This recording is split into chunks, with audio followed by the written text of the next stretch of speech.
Bueno, muchas gracias por la invitación y en realidad lo que voy a intentar no es dar una receta, porque voy a mostrar algunos elementos que disponemos para intentar fenotipificar al paciente.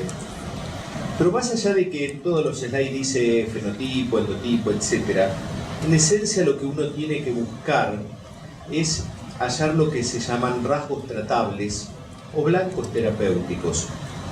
Porque no necesariamente de la información que juntemos para un paciente individual vamos a poder concluir que taxativamente tiene tal fenotipo o tal endotipo. Pero si encontramos dónde hacer blanco, vamos a poder mejorar la situación.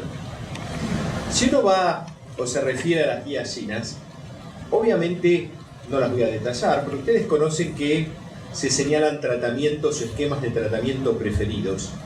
Y los esquemas de tratamiento preferidos son los que en general son adecuados para la mayoría o más del 50% de los pacientes. Y este tipo de tratamiento preferencial es a un nivel poblacional. Pero si uno piensa en el paciente individual, dentro de lo que es la medicina de precisión o personalizada, obviamente tiene que buscar la mejor opción para el paciente que uno tiene adelante. Lo cual muchas veces va a ser lo que dice la guía que más les guste, y a veces no. Y a veces no. Y tenemos que entender que la segunda o la tercera opción a veces son la mejor para un paciente dado, aunque no lo sean para el grupo poblacional. Es ahí donde tenemos que entender el valor del fenotipo, de la preferencia del paciente y de cuestiones prácticas.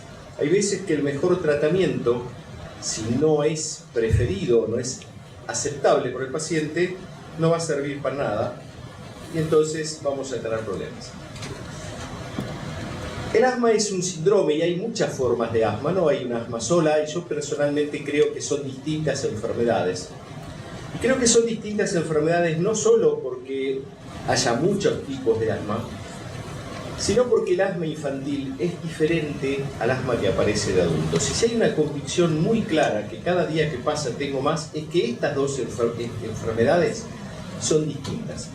Más aún, yo tengo muy serias dudas si los niños que yo he visto con asma atópica después de 20 años recaen, si siguen teniendo la misma enfermedad que yo traté cuando eran pequeños. Tengo 35 años de médico y he visto crecer a más de uno. Y creo que realmente esta historia y esta son diferentes. El asma de adultos es distinta al asma infantil, más allá que hay formas de niños que duran hasta la edad adulta.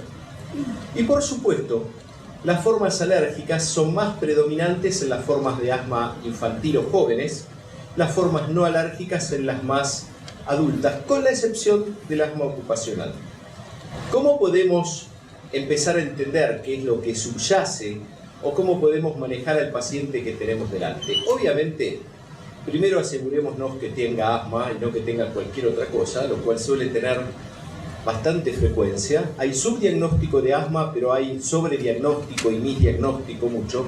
Y por lo menos asegurémonos que tenga obstrucción reversible de la vía aérea antes de empezar a pensar en qué fenotipo tiene. El fenotipo más común, 2/3 de los pacientes, es lo que se llama T2 o TH2 alto, y uno lo puede caracterizar de distintas maneras, pero en general son pacientes que tienen elevado óxido nítrico IO, no necesariamente las dos cosas, elevada eosinofilia, y en general responden a corticoides inhalados o terapéuticas anti-TH2. Desde el punto de vista molecular, uno puede disecar esto mucho más, pero frente al paciente es difícil extrapolar lo que uno ve al nivel de lo que ocurre inmunopatológicamente en un bronquio. Obviamente, la forma más de moda en este momento es el asma eosinofílica, la cual puede ser alérgica o no alérgica. Son bien distintas. El asma eosinofílica alérgica es típica de las formas atópicas o del asma ocupacional, o del asma con alergia a hongos como la alternaria o la aspergillus o el hongo que más les guste. Y el asma eosinofílica no atópica o no alérgica, en realidad es difícil a veces entender por qué se inicia, porque no hay una sensibilización específica, no hay una IgE en estas formas y tienen un rol predominante las células linfoides innatas. Pero sea como sea, ambas comparten cosas. ¿Y qué comparten? Inflamación eosinofílica de la vía aérea, liberación de interleuquinas 4 y 13 que promueven en general la producción de óxido nítrico. Existen otras formas que son no eosinofílicas, que pueden ser sin inflamación, pausigranulocíticas, o pueden ser neutrofílicas, y estas son de diagnóstico más complicado. Y obviamente hay formas mixtas. Y en realidad diría que en muchos casos hay formas mixtas, porque las formas polares o puras son lo mejor que nos puede pasar en la vida, digamos. Encontrar un paciente que sea extremista en su patología, porque nos evita muchas confusiones. Los pacientes extremistas existen, pero no son muchos. Cuando uno los ubica, son los que son hiperrespondedores a una terapéutica. Por ejemplo, un paciente puramente asmático atópico es el mejor candidato para omalizumab. Un paciente supereosinofílico que tenga además rinosinusitis con pólipos nasales eosinofílicos es un super candidato para antiinterleuquina 5. Y los intermedios son un problema. El asma de aparición adulta en general es severa, responde menos a los esteroides inhalados que el asma que aparece desde la infancia. La función pulmonar declina más y más rápido, la pendiente es mayor. Frecuentemente es no atópica, hay excepciones. No se sabe mucho acerca de sus predictores de persistencia y una vez que aparece en forma indudable, solamente el 16% de los pacientes remiten. O sea que el asma que aparece de adulto, en un adulto de más de 30, digamos, en general vino para quedarse, más allá de que a veces le vaya mejor y peor. Entonces la primera cosa que uno tiene que tener en cuenta a la hora de intentar fenotipar es esto: ¿apareció de joven o apareció de adulto? Esto es crucial. La función pulmonar, los síntomas, las exacerbaciones, y después ver si tiene rasgos T2 predominantes o no T2, si es eosinofílica o no eosinofílica. Por supuesto, esto es un degradé y no hay distinciones absolutas. Y aún este slide que tomé de Sally Wenzel tiene una pequeña mentira. Si ustedes se fijan, obviamente uno no puede ser T2 alto y T2 bajo al mismo tiempo, aunque hay zonas intermedias. En general se asume que el T2 alto es infancia y juventud, y cuanto más viejo, más difícil que sea. Pero la sensibilización alérgica se ve también en el asma neutrofílica. Y acá hay un problema, y es que en realidad, tanto la sensibilización como la IgE, que acá figuran claramente del lado T2 altos, si uno busca series de pacientes, va a encontrar que hay pacientes neutrofílicos que tienen alergia, y el nivel de IgE promedio de los neutrofílicos es 200. Por lo tanto, la IgE no sirve para diferenciar si el paciente realmente es T2 alto, T2 bajo, T2 intermedio. Uno tiene que tener mucho cuidado. Lo que sí sirve es si tiene sensibilización. Si tiene sensibilización, no es que sea alérgico a cualquier cosa. Si un paciente tiene alergia al kiwi, eso no significa que va a tener asma de tipo 2. Tiene que tener alergia a un alergeno relevante que pueda producir inflamación de la vía aérea y al cual esté razonablemente expuesto. O sea que no cualquier sensibilización se correlaciona con asma alérgica. Y este es en realidad la esencia del trabajo del alergista. No cualquier cosa produce asma alérgica. La eosinofilia en sangre periférica o en esputo es una característica del asma de tipo 2. Sin embargo, no es absoluta, como tampoco lo es el feno. Sí lo es la presencia de pólipos nasales en la medida que estos pólipos no sean causados por otra situación. Y los pólipos nasales tienen tres orígenes, fácil, para hacerlo fácil.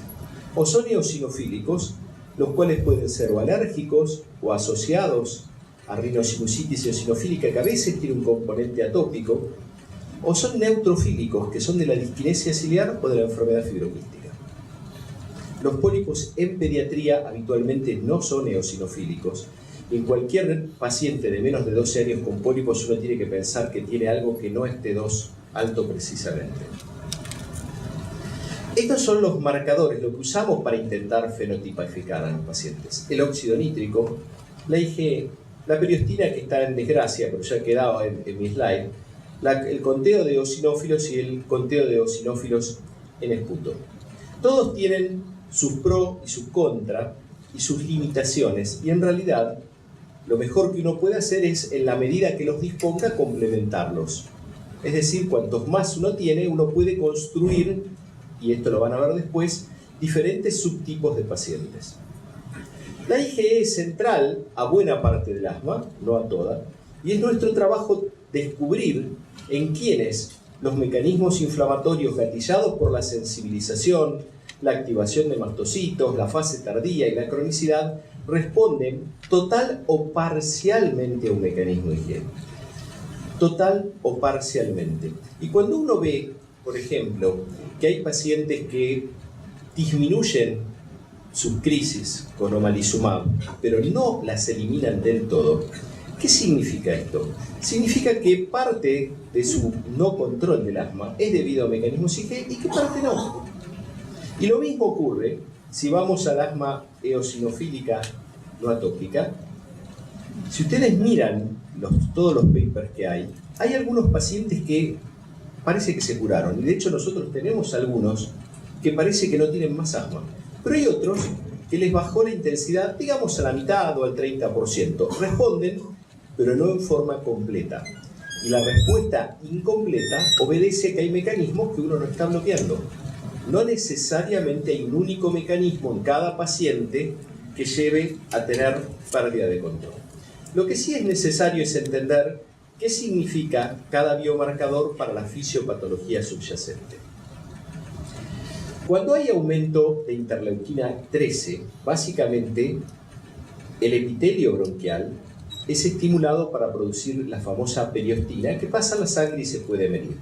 El problema que tiene la periostina es que aumenta en un montón de otras circunstancias y por eso probablemente los estudios de anti-interleuquina 13 con el lebrikizumab tuvieron problemas para demostrar una correlación.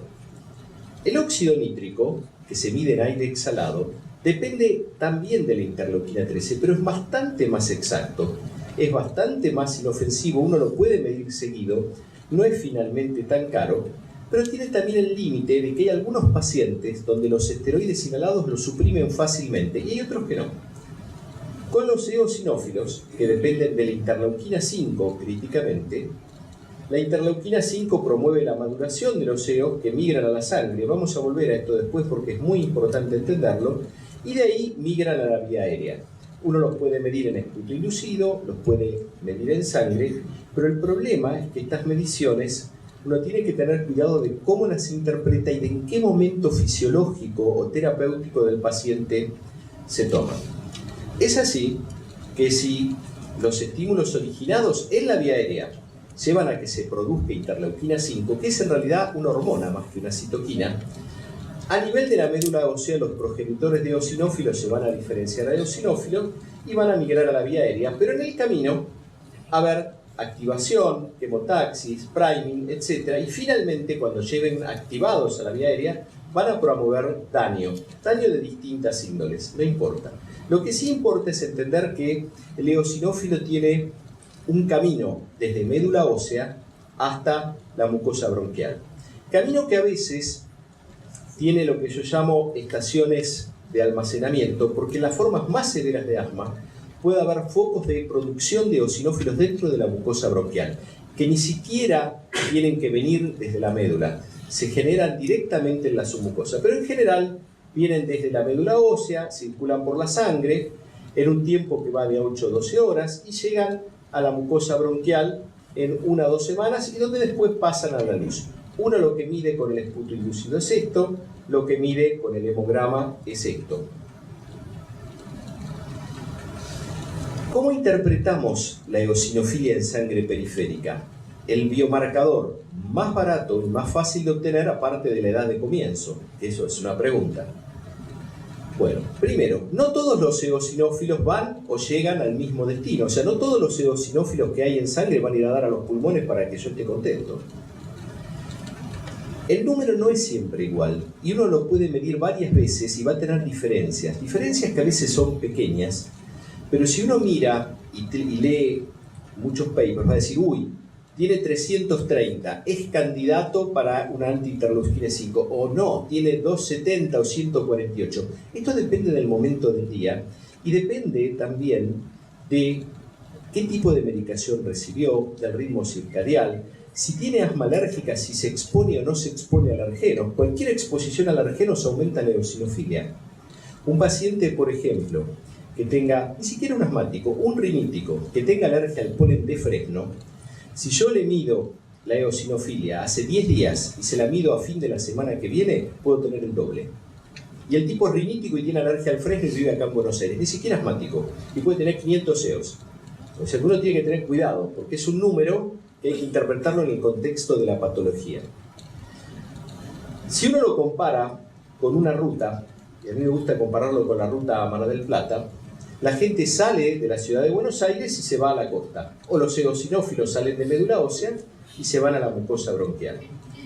En la medida que haya alergenos, que haya exacerbaciones, que haya IL-5, el tránsito aumenta. Pero si uno le pone corticoides o biológicos, el número, el destino cambian y la ruta puede estar vacía. Y dependiendo cuando uno mira, puede encontrar que no hay EOS y comerse que el paciente es no eosinofílico, o encontrar muchos EOS y comerse que el paciente es súper eosinofílico. Por lo tanto, el timing y la repetición de estas mediciones varias veces en momentos distintos del año es esencial para saber de qué fenotipo o qué rasgo tratable hablamos. Un corticoide de depósito puede suprimir la eosinofilia por semanas. 40 miligramos de deltisona pueden bajar a 0 la eosinofilia en un paciente asmático claramente tipo 2. O sea que hay que tener mucho cuidado con qué está recibiendo. Por el contrario, si un paciente asmático está con 8 miligramos día de deltisona porque tiene asma inmanejable y aún así tiene eosinofilia, bueno, no hay mucha duda. Pero estos son la excepción y no la regla. Lo que sí es cierto que cuanto mayor es la eosinofilia en sangre periférica, y obviamente si el paciente está tratado con corticoides inhalados, mayor es su riesgo de tener exacerbaciones. ¿Y por qué digo si está tratado con corticoides inhalados? Porque como dije antes, cualquier individuo atópico o asmático leve eosinofílico sin corticoides puede tener eosinofilia alta y uno se puede confundir, no el fenotipo, sino la severidad. Y este tipo de confusión ha traído muchísimos problemas en estudios con biológicos, donde pacientes subtratados con corticoides inhalados los ponen en el biológico y después el grupo placebo no exacerba porque con dosis pequeñas de esteroides se normalizan. Este es el odds ratio para exacerbaciones severas, ¿sí?, en pacientes que tienen más de 400 menos pacientes con menos de 400. Y fíjense que los pacientes que tienen más eosinofilia tienen más exacerbaciones, más eventos respiratorios, su riesgo de tener control es, el control es peor, etc. O sea que la eosinofilia es muy importante. Esto se repite en un montón de estudios. Si uno lo quiere mirar en esputo inducido, que es más exacto, porque la correlación no es absoluta, puede encontrar que individuos que tienen eosinófilos en esputo sin tener eosinofilia en sangre, o habiendo sido suprimida esa eosinofilia sanguínea por medicación esteroidea. O sea que realmente el esputo inducido tiene un rol, es a mi juicio más exacto, el problema es que es inmensamente menos práctico. Y la verdad es que salvo que uno esté en McMaster, es un problema. Para lo que sí sirve indefectiblemente el esputo inducido es para diagnosticar el asma pausigranulocítica, no hay forma de diagnosticarla de otro modo, y las formas neutrofílicas necesitan, si se puede, ser reaseguradas de esto. Vamos a cambiar esto. Lo que sí es claro es que cuando no hay eosinófilos, y casi la mitad de los asmáticos no tienen nunca eosinófilos, ni en la vía aérea ni en la sangre, la respuesta a los esteroides inhalados es nula. Fíjense aquí, esta es población que no tiene eosinofilia en vía aérea o en sangre. Uno lo trata con esteroides inhalados y no pasa nada, pero le da broncodilatadores y mejora. Los que sí tienen eosinofilia, obviamente, la respuesta es la que esperamos, mejoran, y los que tienen formas intermedias también.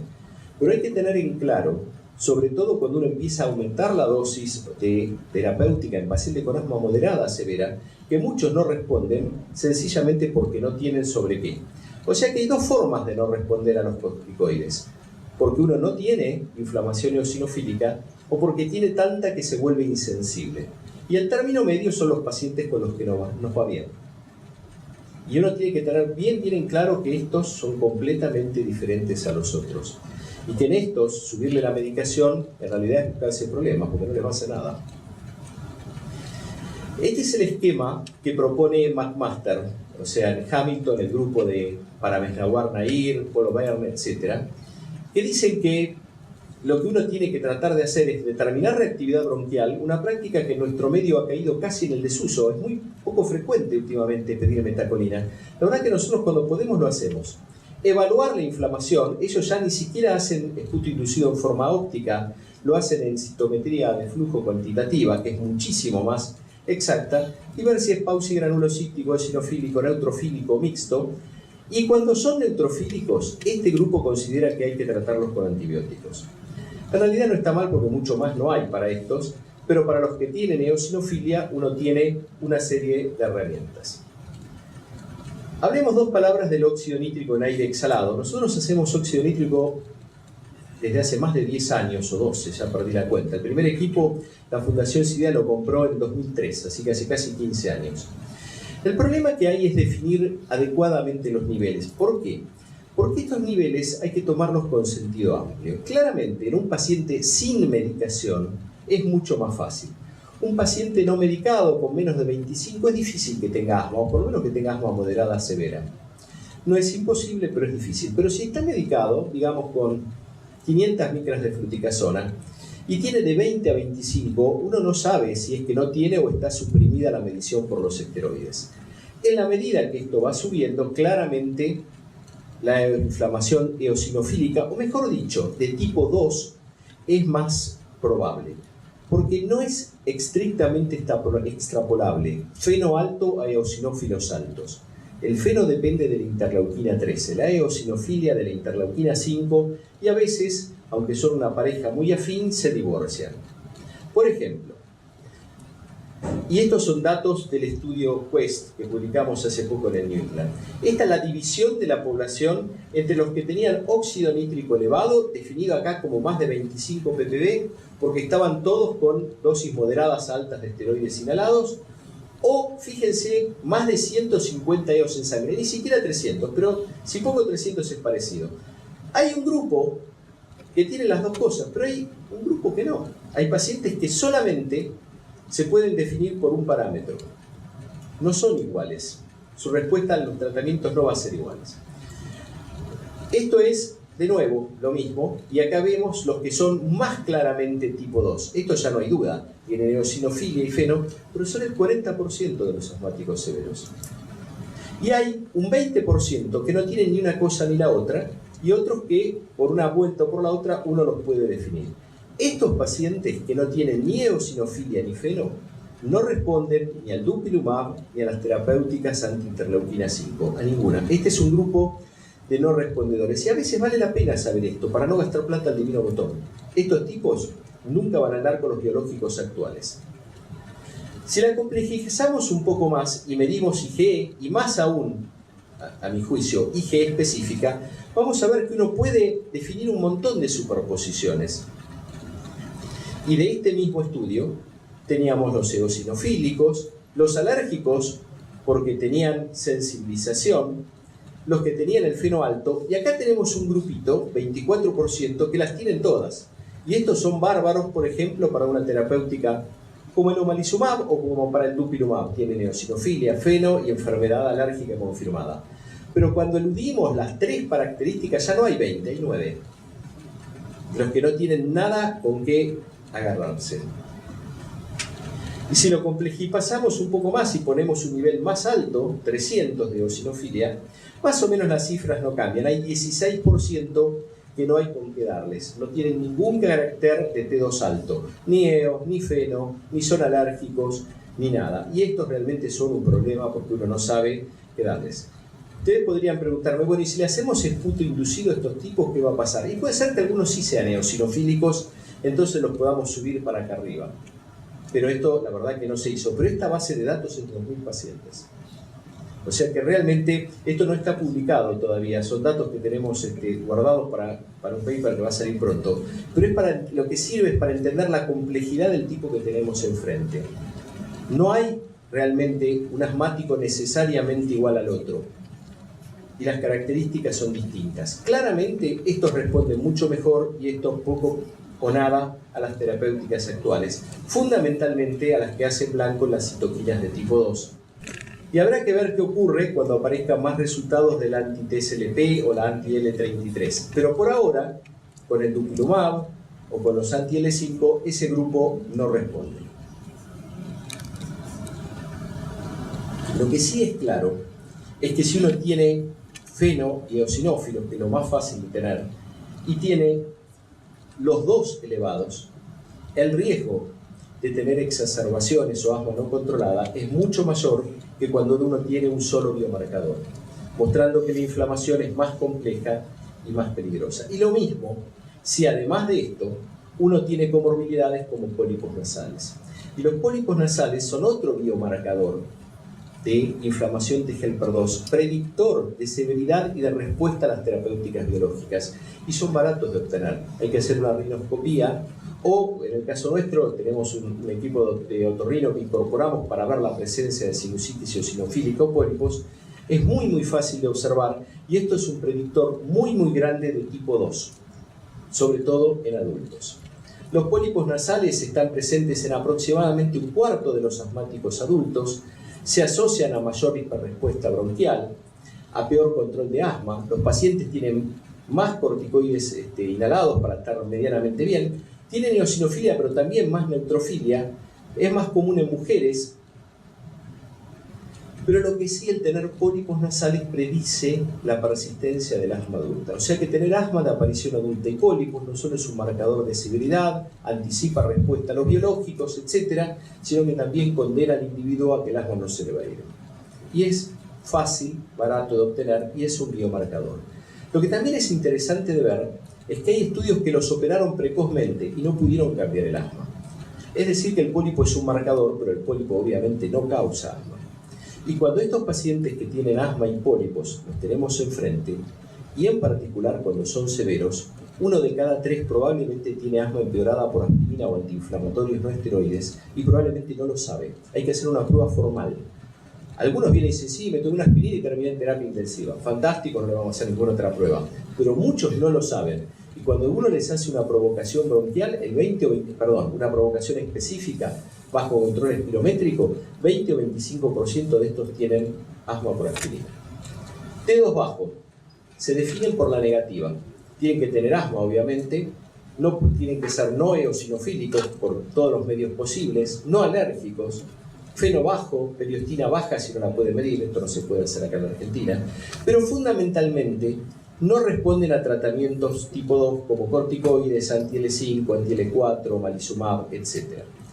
Pueden ser no inflamatorios, inflamatorios y neutrofílicos o no inflamatorios, y eso realmente hay que definirlo.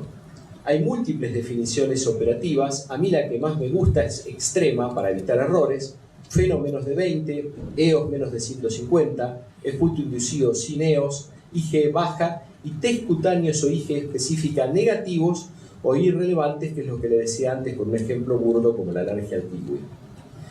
¿Cómo podemos ayudar para que esto esté accesible a los médicos? Tenemos que estandarizarlo y tomar medidas de lo que se llama puntos de cuidado, tratando de encontrar rasgos tratables y, si podemos, un fenotipo o un endotipo que nos permita personalizar el approach. Y esto estamos tratando de hacer en Fundación CIDEA, estamos incorporando la tecnología de Abioscope.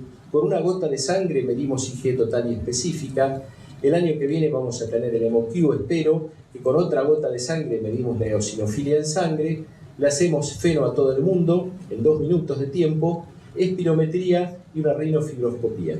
Y ese es básicamente el concepto del fenotipado express, que intentamos generar un programa donde esto sea accesible a todo el mundo con asma severa, donde podamos medir rápidamente, en menos de 2 horas, todas las características fenotípicas y después mandárselas al médico tratante. Esto es muy parecido, si se quieren, al modelo de el chequeo en un día que se hace para la salud. Bueno, esto es un fenotipado express. Sirve realmente en el sentido de que podemos decir qué tipo de asma tiene, podemos evaluar la vía aérea alta, podemos saber si tiene alergia o no y podemos dar ayuda en la interpretación.